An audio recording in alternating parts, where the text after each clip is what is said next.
to the Alpha Pickleball Podcast, where we slice through the noise to bring you the juiciest insights, strategies, and stories from the dynamic world of pickleball. Join us as we serve up engaging conversations with top players, coaches, and enthusiasts, giving you an ace perspective on all things pickleball. Whether you're a seasoned pro or just stepping onto the court, get ready for a volley of knowledge that'll elevate your game to alpha levels. Let the rallies begin.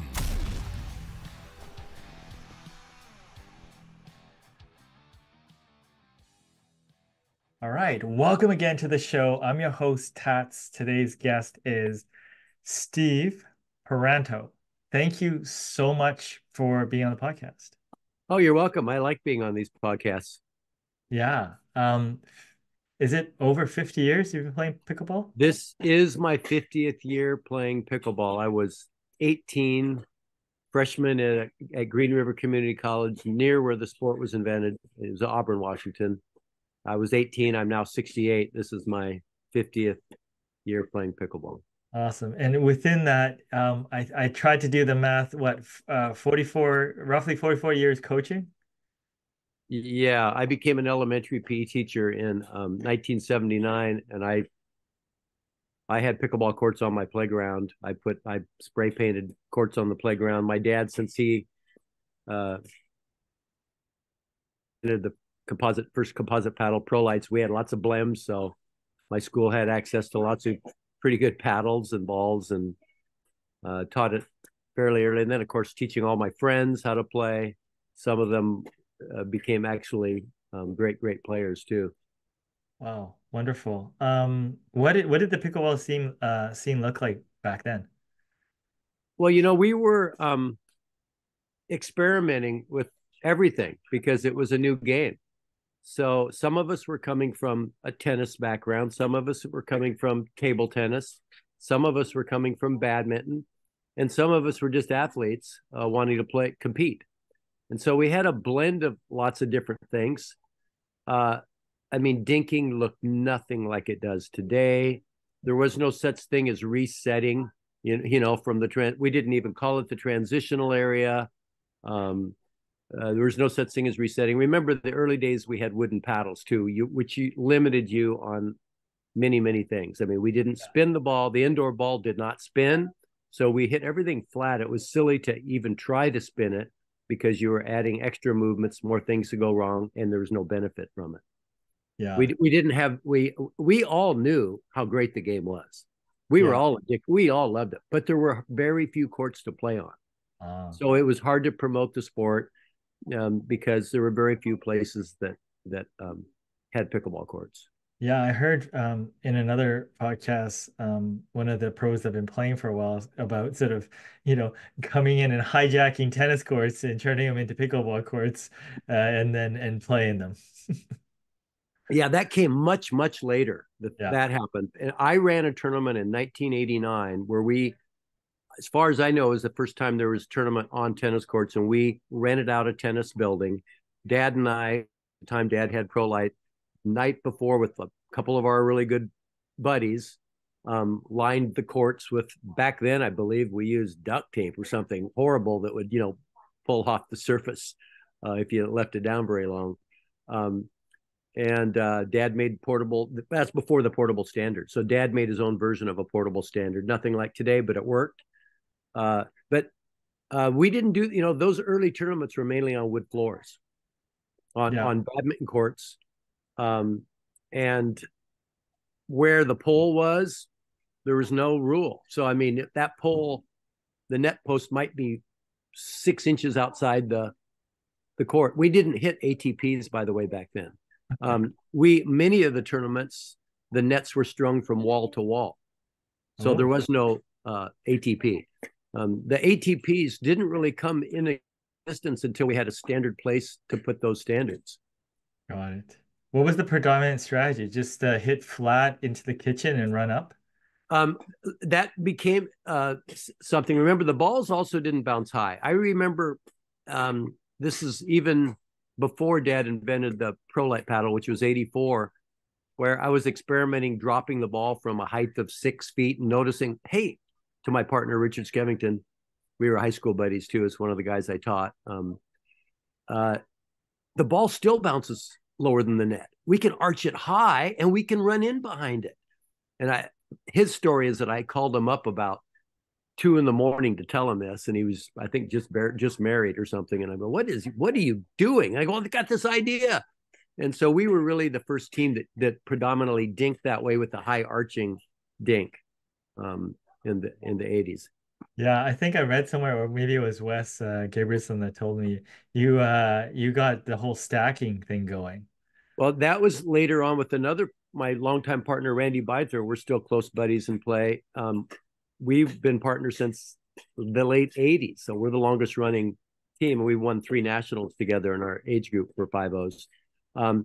He's a big, tall lefty, 6'6". Yeah. We started to realize, this is in the late 80s or early 90s, that, hey, we're winning more points, Randy, when you're on my right, with your big left hand. I got this, nobody says where the non-server, non-receiver can stand.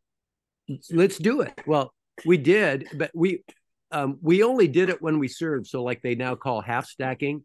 By the way, the term stacking has only been around about 10 years, maybe less. We just called it lefty righty. And we just did it when we served.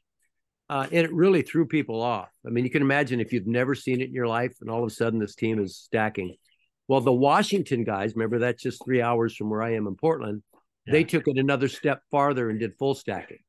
And it's so funny because Randy and I, we think we're pretty smart, but we never thought about doing it when we returned. We were only doing it when we served. So I met like people like Ernie Perry, that Ernie's named after, were and probably I don't know if Timothy Nelson he was pretty young at that time, so he probably wasn't one of the first stackers in Washington area. Steve Wong would have been though. Yeah. So then we had full stacking. Interesting. When you first started to do it, were people saying, "Hey, you can't do that"? Yeah. Well, just like the first time Steve Wong hit an Ernie on me, I says, "You can't do that." And he goes, "Why not?" And I go, "Well, because I don't know. I didn't like it because I didn't like it. Yeah, I didn't like it. That's why. Yeah."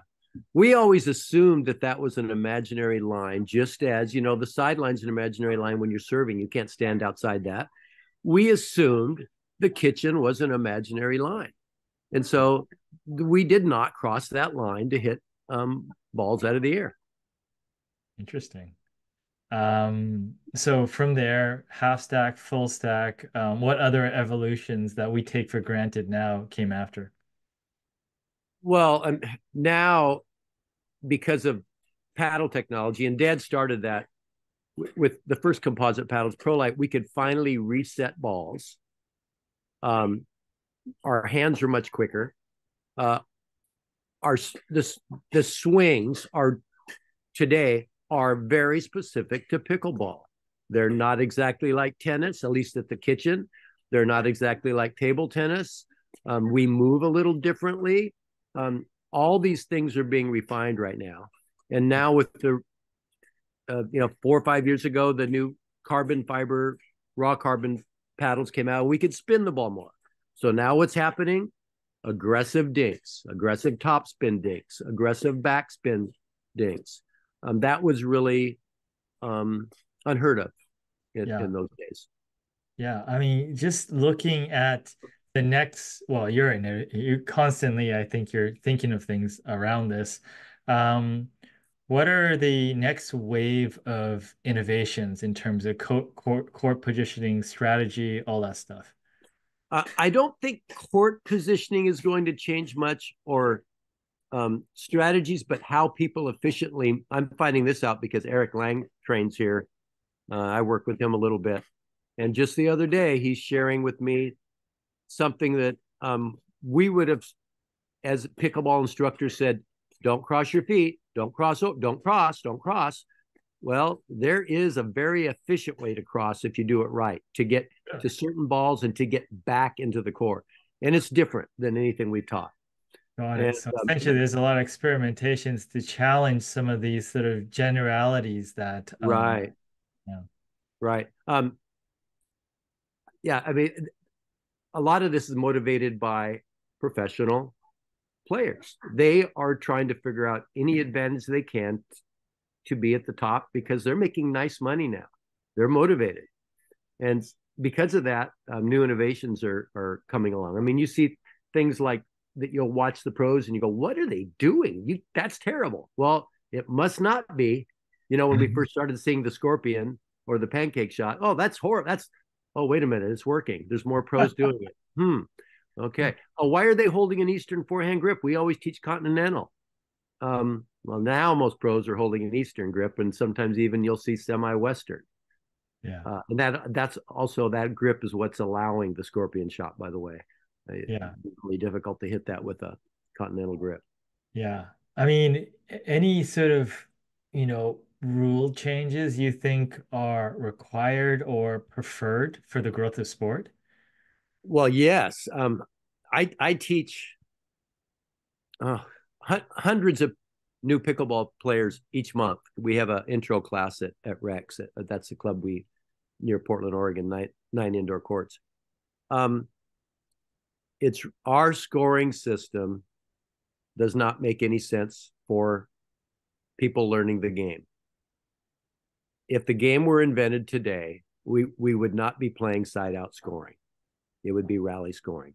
I really like the way MLP came up with their version of rally scoring. I like the freeze at 18, the freeze at 20. That's the only freeze I like. I don't like the 18 and 20, but I think that's what they've gone to. So, I mean, I think we really have to I think we just have to pull the Band-Aid off, to tell you the truth. People in pickleball, and you would think I would be one of those because I am a senior. We have a lot of seniors playing and they hate change. And even though this change makes sense for many ways to have rally scoring, it's being resisted heavily. Yeah. And I know for a fact that if we switched in a year from now, nobody would talk about it and everybody would say how fun it is. At my house here with my 2 indoor courts, my favorite nights are when we have MLP style play with 8 guys or 8 girls, and we play 7 rounds. And when I have 2 courts being played and the matches start at the same time, they end almost at the same time. Yeah. Yeah. And they're closer. I mean, the matches will be closer. I understand why top pros would resist rally scoring, because they're not going to beat everybody in the first round 11-1, 11-1 anymore. It's going to be more like 11-5, 11-6. Yeah. And they don't want anything close. But I think it makes a better game when we have close matches. Badminton switched, volleyball switched, and nobody complains about the switch. Yeah. I mean, as sort of researching for the show, I heard an interview you did. You talked about ratings, and I wasn't, I'm relatively new. I love the sport. We all know the rating system didn't work, but you had a very specific take on it, which I almost fell off my chair listening to it. Tell me sort of about the ratings and your views on it, and the aspects. About 9 years ago, my friend Paul Porch, who was one of my very good pickleball friends, and he's a very good senior player. He was a college professor in math, and he is one of those very genius type minds thinking about statistics, and he was telling me about the ELO system that's used and I was a table tennis player, the ELO system used in table tennis and chess, and how accurate it is. So we were really the first reason why pickleball, USA Pickleball and ratings.com went to this system that wasn't 1, 2, 3, 4. Well, we didn't want it to. Actually, our idea was that we don't want it 1, 2, 3, 4, 5. We want it 0 to 3,000 like table tennis. But I figured out fairly quickly that you cannot make an algorithm for doubles. There's too many scenarios that mess it up. Basically, if you want a good rating today, you better have a good partner. That's crucial. You can't really play tournaments anymore with your mom or your brother or sister and have fun, and because your ratings are going to get hit if they're not the level you are. Pickleball, because of the kitchen, we can isolate the weaker player all day long. That's one scenario that it doesn't, where you have the weak player. Now there's another scenario that messes up everything, and I've played against this here at home. We have Joe Barkdahl, very good singles, doubles player, much younger than me, you know, in his 30s. He plays with his grandmother, probably pushing 80, and grandma, and they play 4 or 5 tournaments and win them with him playing singles. Grandma gets to serve and return serve. And there, you know, because he's so athletic, he can do that. And I mean, his rating is getting hurt a little bit, but grandma's is getting boosted way higher than it should be. So there's just a couple scenarios where it doesn't work. Table tennis, their ELO system is perfect because when you play doubles, you alternate hits. So if you're a good singles player, you're a good doubles player. You can't isolate the weaker player. And of course, you know, chess is one-on-one. You can't, you know, it's very accurate. Our rating system should be accurate in singles. I haven't looked closely, but it should be accurate in singles. But our rating system, I would not trust doubles. Here's what I would trust. If your club had, okay, it's singles rating, it's a rating day with skinny singles, and you play several people in skinny singles.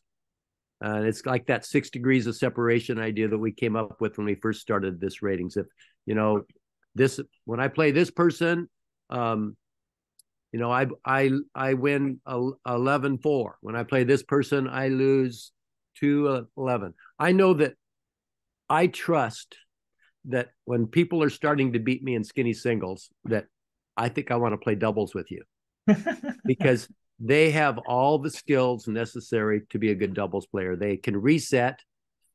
If they are driving a third, they're dinking the fifth. So the shots that we hit in doubles. So, and you can't hide. It's just you. So I would like to see some system, at least a skinny singles rating system. And there's a couple little things that I would adapt to make it more accurate. It wouldn't be exactly half your court. It would probably be 1 foot narrower than half of the court. And that's because just to cover the middle diagonal. The diagonal thing is going to be an issue. But if you take a foot away, it takes some of that away. But the other reason, in high level doubles, when I hit my third, when I say mine to hit my third, my partner already moves in and crowds middle. So it makes it easy for me to cover half that court because I'm not covering half the court when I come in. Well, same thing in skinny singles. I'd like that to be same idea where you don't have to cover quite 10 feet as you cover. Interesting. Huh. And then the rest of it is, do you get along, communicate well, and teamwork? Say that again. And if the skill level is at parity, then it's all about, do you get along and your teamwork? Right. Oh, okay. That makes, I like it. I like that take. Okay. You talked about teaching. Okay. You've been teaching pickleball for a long time. I know a friend of mine and I play doubles with, Alistair, is really passionate about teaching kids and you know, sort of bringing up the level in pickleball. What sort of tips do you have for people coaching, especially sort of, you know, younger generation? Well, number one, I mean, I want you to have a passion for the sport. You've got to care about the sport, and hopefully you care about people. So that's number one. If you care about people and you care about the sport, you're going to be passionate. Number two, positive reinforcements. Whenever you catch I don't care what beginning student I have and what their skill level is. If they've never played a sport in their life, I have a lot of seniors right now that are coming from no experience playing sports and they're learning pickleball.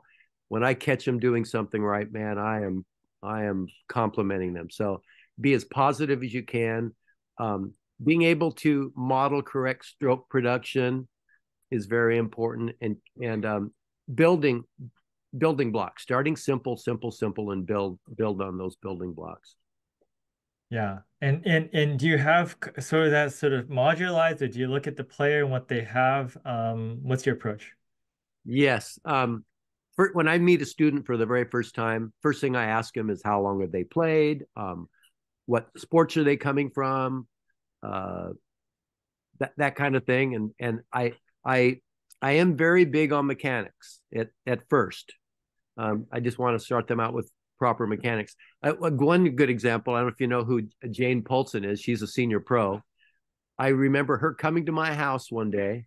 I didn't know who she was. She was just learning the sport. And I just asked her, well, how long have you played? Oh, I just started. I'd like, oh, okay. And she was kind of dressed in kind of grubby clothes. And okay, well, this is when I had my backyard court and taught a lot. And I noticed that, wow, this dinking looks really nice. And so I forgot to ask her what her tennis sports background was. Well, NCAA Division I tennis. Oh, okay, this lesson's going to be different. And that year she won singles nationals at 5-0 for 50 to 55, I believe. So, yeah, it's different for every student. Yeah. And for you, you said you work with some of the pros. When you work with the pros, you know, a lot of them are very, very technically sound. I mean, what do you focus on? Oh boy, we're talking small things usually. Typically, if it's mechanics, it's staying down when you're hitting a passing shot, not moving your head, staying still when you're hitting, not playing with angles of your paddle. But to tell you the truth, most of the pros that I get to work with come to me telling me exactly what they want.